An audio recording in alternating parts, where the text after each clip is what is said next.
Здравствуйте, добро пожаловать на канал Safe Life.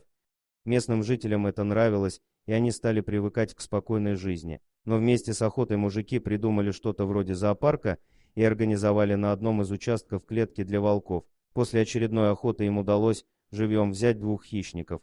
Вот их и поместили в клетке, чтобы все местные жители могли на них посмотреть.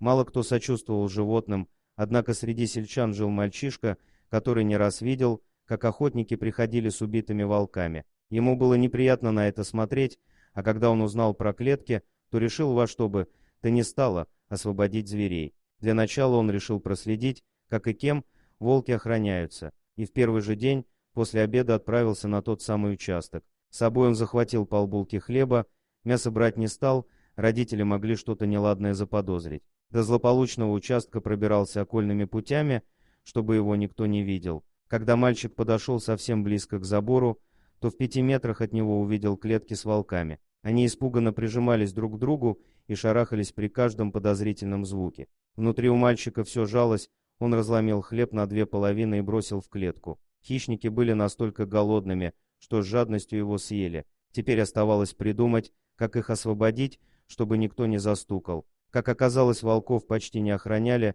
только иногда из дома появлялся хозяин участка. Но его можно было не бояться, рядом лес и, если что, легко удастся убежать. В этот день мальчик ничего не стал предпринимать, так как еще толком не разобрался, чем можно было помочь хищникам. Тем более у хозяина участка есть собака, которая, если что, может и залаять. Домой он вернулся грустным, но на душе было легче. Теперь он твердо был уверен, что волкам место только в лесу. Все последующие дни мальчик периодически посещал пленников, немного подкармливал, заодно и запоминал расположение участка. Наконец он обнаружил лазейку, через которую можно освободить волков.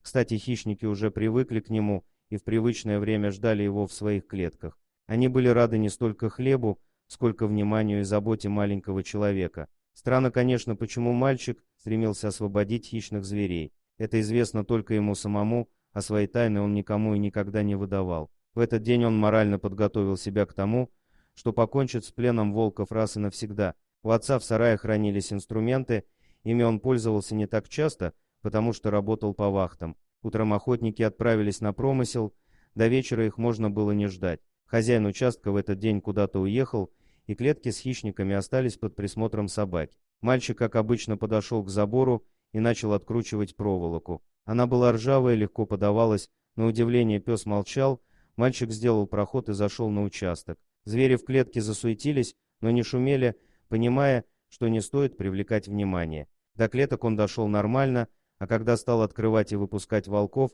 залаял пес. Надо было действовать, мальчик схватил палку и бросил в сторону хищников. Они устремились к проходу в заборе и уже через минуту скрылись в лесу, а мальчик поспешил вернуться домой. Родители ничего не заподозрили, потому что он успел вернуть инструменты на место. Вечером начали говорить о том, что волки сбежали, но кто это сделал, так и не поняли, только отец недвусмысленно смотрел на сына.